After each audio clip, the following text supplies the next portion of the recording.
পরামর্শ আসলে দিতে চাই, জাতীয় সংসদে আমরা যেমন দেখি যে বক্তব্য এক্সপান্স করার ব্যাপারটা, আমাদের এখানে যদি সেই সুযোগ থাকতো আপনার এই শব্দটা আমরা করতাম। আমরা এখানে কারোর ব্যক্তিগত আমরা কোনো আসলে কাউকে ব্যক্তিগত এরকম কোনো বিশেষণে বিশেষায়িত না করি। বিএনপি যে চাপ দেওয়ার কথা বলছেন, এখন এই চাপটা কি আসলে আমরা দেখি যে বিরোধী দলের উপরে দমনপীড়ন হয় বা আটক হয়, এরকম বিষয়টা কি এরকম? এই চাপ। আচ্ছা, আপনি একটা ভিডিও নিশ্চয়ই দেখেছেন, একটু ছোট করে বলবো।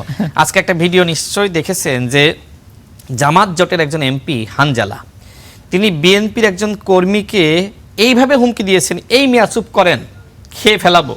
তার ভাষাটা এত জঘন্য আর আক্রমণাত্মক ছিল। একটা গ্রামে বিচার করতে গিয়ে এক্স্যাক্টলি।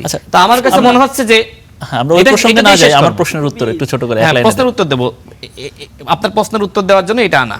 তো আমার কাছে মনে হচ্ছে যে আসলে সে এমপি হানজালা নাকি আরেকটা হারামজাদা। আমরা আওয়ামী লীগের হারামজাদাদেরকে দেখেছি এইভাবে আমাদের অপোজিশন লিডারদেরকে হুমকি দিয়েছে। আজকে দেখেন, আমি শেষ করি, এটা সংকটটা শেষ করি। আমার মনে হয় আমি শেষ করি, আমি কেন বলছি শেষ করি, আমার মনে হয় ফেলবে মানে কি মেরে ফেলবে, এইভাবে আওয়ামী লীগের এমপিরা হুমকি দিত।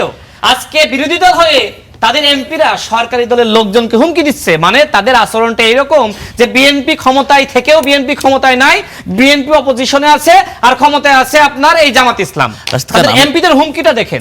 একটা পরামর্শ আসলে দিতে চাই, আমি আসছি তাসিন, একটা পরামর্শ আসলে দিতে চাই। জাতীয় সংসদে আমরা যেমন দেখি যে বক্তব্য এক্সপান্স করার ব্যাপারটা, আমাদের এখানে যদি সেই সুযোগ থাকতো আপনার এই শব্দটা আমরা করতাম। আমরা এখানে কারোর ব্যক্তিগত আমরা কোনো আসলে কাউকে ব্যক্তিগত এরকম কোনো বিশেষণে বিশেষায়িত না করি।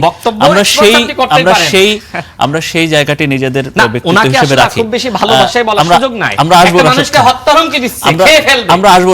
আপনি কি মিষ্টি ভাষায় কথা বলবেন? মানে জামাত ইসলাম প্রতিদিন আমাকে অভ্যুত্থানের হুমকি দিচ্ছে, পতনের হুমকি দিচ্ছে, আর আমি এই জামাতকে ঠান্ডা মাথায় সুন্দরভাবে কথা বলবো, এটা কি শুনবে?